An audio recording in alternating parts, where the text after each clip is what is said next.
We're rolling. Welcome to the REI Rookies Podcast, the Real Estate Investing Rookies Podcast, episode number 85, where we invite you to follow us on our journey towards financial freedom using the power of real estate. I'm Josh Koth, and Jack Haas is out being a hockey mom this week. Here at REI Rookies, we believe in a couple of key principles. Number one, the best way to retain information is by teaching it to others. And number two, a rising tide lifts all boats. We're not competitors. We're a community, so let's get into some real estate investing. All right, guys, this week we have a chat with Ryan Wright. He's the founder and CEO of DoHardMoney.com. So we talk about how to use hard money, how they, in particular, run their hard money business, and how real estate investors can utilize their services. So check out the interview with Ryan Wright from DoHardMoney.com right now. Well, we got Ryan Wright on the call with us here today. Thanks for joining us, Ryan. Thanks for having me. I'm excited to be here. Yeah, so could you, let's start with a little of your background. I know you started DoHardMoney.com, and I think a lot of our listeners will know that name. Yeah, I hope so. I mean, I didn't have a choice about getting into real estate investing. It's kind of in my blood. My grandfather really started flipping houses, like 70 years ago, before this was even something people did as an investment strategy. So my dad got into rentals. I got into being a real estate agent, and then from there investing, and then from there rentals, and then flipping, and then funding, and now technology. So just kind of gone the whole gamut. So you mentioned that you have some background in flipping. Did you do some of that yourself? Oh, yeah, absolutely, and I still do today. So how many of those have you done? Hundreds.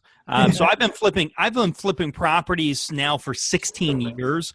I actually just closed. We resold a property yesterday that just, we fixed up and resold, and it just closed with buyers. The first buyer fell out, but the second one just closed yesterday. So got a wire in. Or they closed on Monday. We got the wire yesterday. So anyway, we did that, and I've got another one that's on the market. So yeah, I'm pretty active in that. I don't do a ton of it, not like I used to as much, but I'm definitely got my finger on the pulse.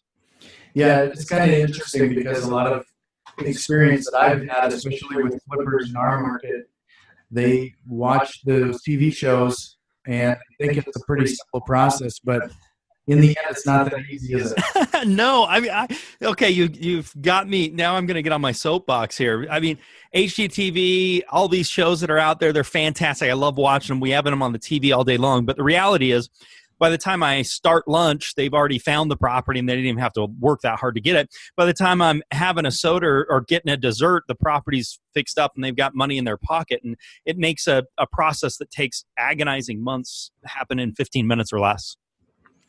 So, we also talk to a lot of investors, and the first thing that comes to mind is how they get started. So let's say you are talking to somebody who's thinking about flipping for the first time. Where would they start?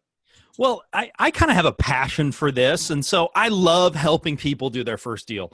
You could call it an obsession, because it's doing that first deal is the most difficult. So, I mean, there's got to be some basic understanding of the mechanics of how it works. So there's got to be some understanding of that. So there needs to be some type of education, whether self-education or finding a mentor, finding some way. You got to understand, and then you've got to choose a strategy. So whether that be wholesaling or whether you want to do the whole rehab yourself, so you've got to decide kind of which strategy you want to do, whether that's the wholesale or take it all the way through the project.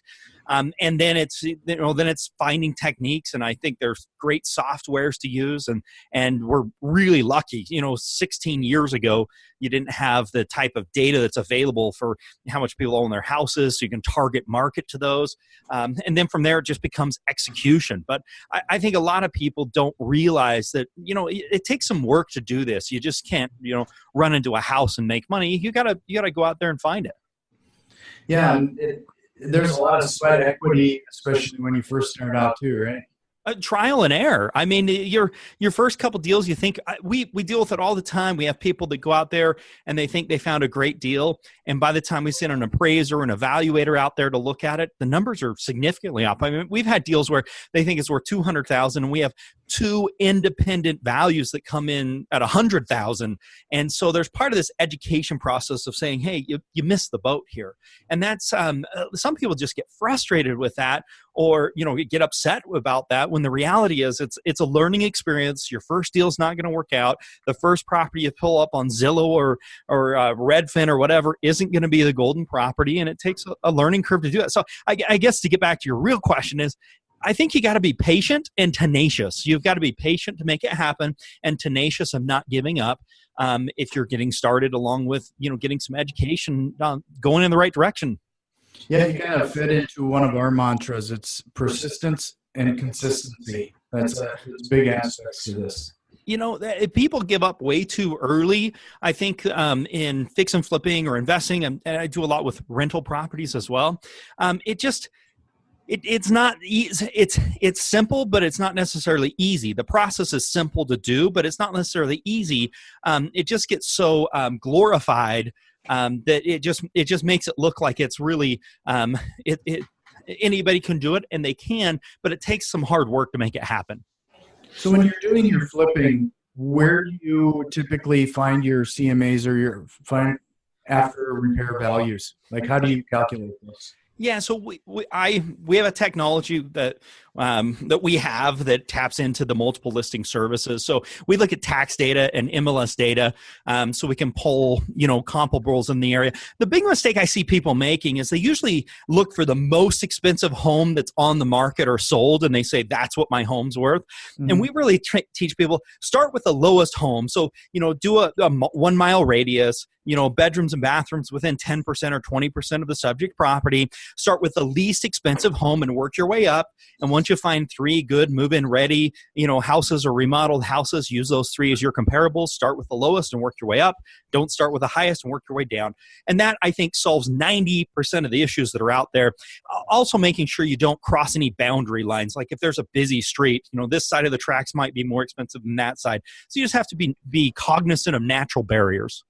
Yeah, we find that often too, is that most people will justify overpaying by assuming the ARV is the optimistic high end.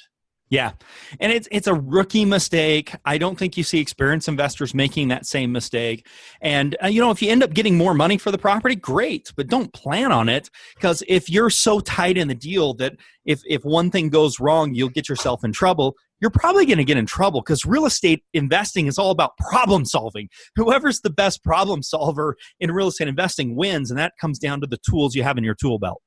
And this is Josh here. One question for you, Ryan. And I know one of the problems, speaking of problem solving, that newer investors have is how they fund the deals. Because people that are getting going, they just think, oh, well, I'm never going to be able to come up with, $100,000 for a house or whatever the typical acquisition price is in your market. So maybe you can tell us a little bit about how Do Hard Money fits in, and just the concept of hard money in general works into a beginning investor getting started. Yeah, absolutely. I mean, you've got to go back. The reason why we started Do Hard Money was I was getting started in real estate investing. I'd been an agent. I'm still doing some agency stuff. I've been buying rental properties, and I was too scared to start flipping on my own.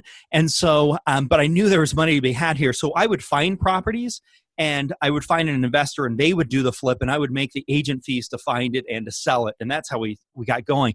And one day my wife, who's a real estate broker, was like, I just put this deal under contract in our name. We're going to flip this one. And I was so scared to do it, to do my first flip. It was on Lamar Street, 16 plus years ago.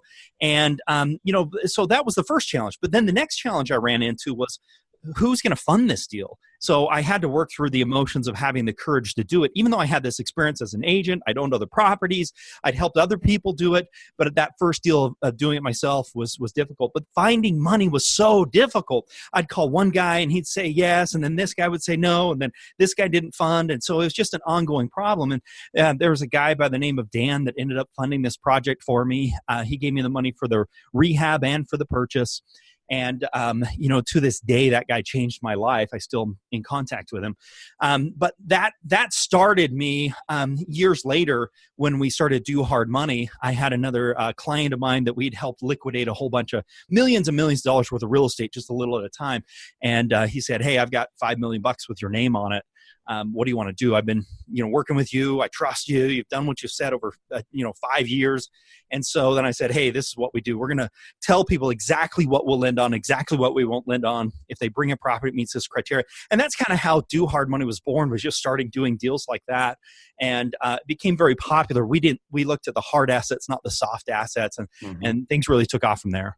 So explain, just so our kind of newer audience members, newer investors understand, really the place for hard money is more in a flipping and rehab type environment. It's not really a buy and hold strategy. Yeah. It's not, it's mostly for a rehabbing and flipping strategy, correct? Well, it's for a few things. I mean, hard money, the term hard money continues to evolve, especially you see funding coming in from hedge funds and those types of things. So I look at it as three different aspects. So hard money, the first aspect of hard money is going to be for the wholesale deals. So if you need some flash cash, so let's say you get a property under contract and your state or whatever, you're not able to do you've got to do a double closing and you got to close. That's a good place for hard money. You got to bring the cash to the table, flip it to the new buyer. If for some reason, maybe the seller is a bank and they won't let you assign it or whatever the case is. So there's that. And I kind of call that flash cash.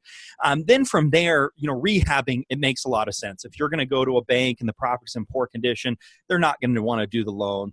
And so even if it's in decent condition, if you try and do that and you pay off the loan in 6 months or something, they're going to flag you and not do loans again for you. So flipping, it makes a lot of sense. The other thing that a lot of people don't realize, there's kind of two other aspects of the hard money that is out there that we do, where we can help people buy a property, get the rehab done, and then they can refinance that into a long-term rental type situation. So they can do a refi. So they get their rehab and their purchase, or most of that covered through the refinance. And so they can just do a rate and term refi into long-term financing, with Bank of America, Chase, or wherever you want to go. So that's a good aspect for it. And then there's another aspect of this where we can get you like 2 to 5 year money where you can buy it, renovate it, and rent it. It's going to be a much higher interest rate than you could get on it going to Chase or Bank of America or something like that. But in some situations, based upon your personal financials, if your credit's not great, that could be a great option for you to get in the rental game and do a lease option or something like that and get a 2 to 5 year term. So there's really 4 different buckets here when we're talking about hard money. That's a great strategy I didn't really think of, was acquisition, rehab, and then just hold for a while until you get the longer term financing in place, even if you're not flipping it and selling it retail. So that is another great use I hadn't thought of. So that really will enlighten our listeners. So let me ask you this. I know hard money, even the term hard money, the word kind of has a negative connotation, right? Yeah. So how do you overcome that? And what we always tell people is, obviously you want to get the cheapest money available to you that you can. But just because something might have a high interest rate or more fees associated with it, if it enables you to do a deal that you couldn't have otherwise done, and you're going to profit from that, it can still be a positive thing. So yeah. That a little bit. Well, I mean, there's 2 issues, I think, when it comes to hard money. The first issue is like, I'm dealing with Guido, who's going to break my legs if I don't pay back the loan type idea, Right. And I hope most of that's been disillusioned. I mean, the idea and the definition of hard money is we're lending upon the hard asset. We're lending upon the property itself, not necessarily upon the borrower. So, and that's a lot of hard money lenders or private money lenders today have actually gotten out of the business of hard money lending, and they're really soft money lending. They want to make sure you've got a 700 FICO score. They want to make sure you have money in the bank. They want to make sure you've got a job that can pay for it. They want to make sure you've got cash flow. They're saying they're a fix and flip lender or a hard money lender, but they're really, qualifying you on a lot of aspects.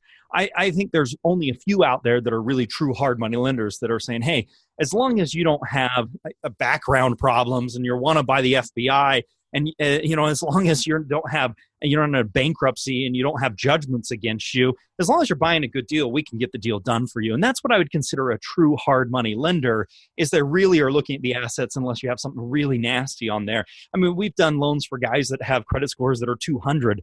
We've done all kinds of different deals because we're really looking at the asset itself. That's really what it comes down to. The idea of hard money is lending on that hard asset, not the soft assets of credit, income, those types of things. And so that's really what this term means. And so as far as costs, I mean, the market's out there. If you're in a situation where you've got bad credit or you've got some dings and that type of stuff, you're going to pay, and you're probably going to pay a lot. But if that enables you to do a deal that you couldn't have otherwise done, and you walk away with 20 or 30,000, I think the most important thing is to focus on what you're making, not necessarily what you're paying. Can you make the deal work? And then as you get better, as you do more deals, as you clean some of these things up, you're going to get lower costs of funds as time goes on. And we're happy to do that for you. Hey, we can do this deal, but you might have to pay 5 or 6 points, or we can do this deal, and this is going to be 2 to 3 points or 1 point, or, so we have options. We're happy to do other options, but there's always a trade-off. There's always a trade-off. Mm-hmm. So it's kind of interesting here. Do you have any suggestions as people are vetting out hard money lenders? Are there some questions that you can think of that they should ask when creating that type of partnership? Yeah, I think there's a few questions. I mean, one, I think it's really important to make sure they're actually doing deals.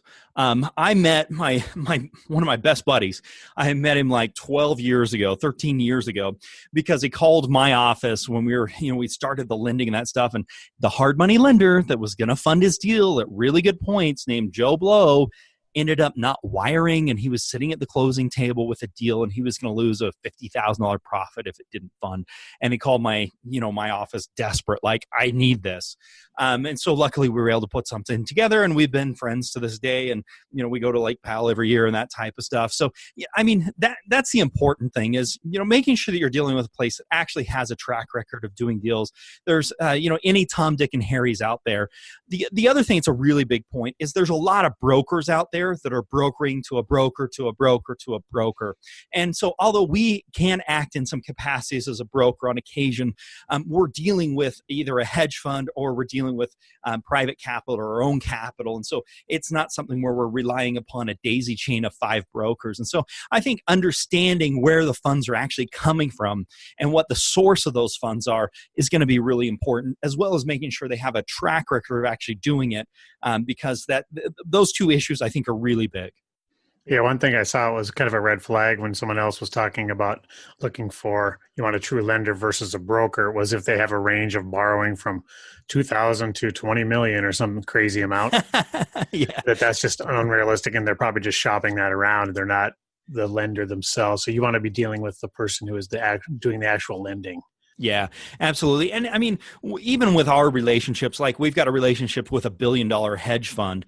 I mean, that relationship where, we really in that scenario act as the lender, even though they're the ones that are buying the paper from us. Mm-hmm. We may fund it and they'll buy it the next day, and they may table fund it, meaning they'll bring the money, but we're really the lender in that situation.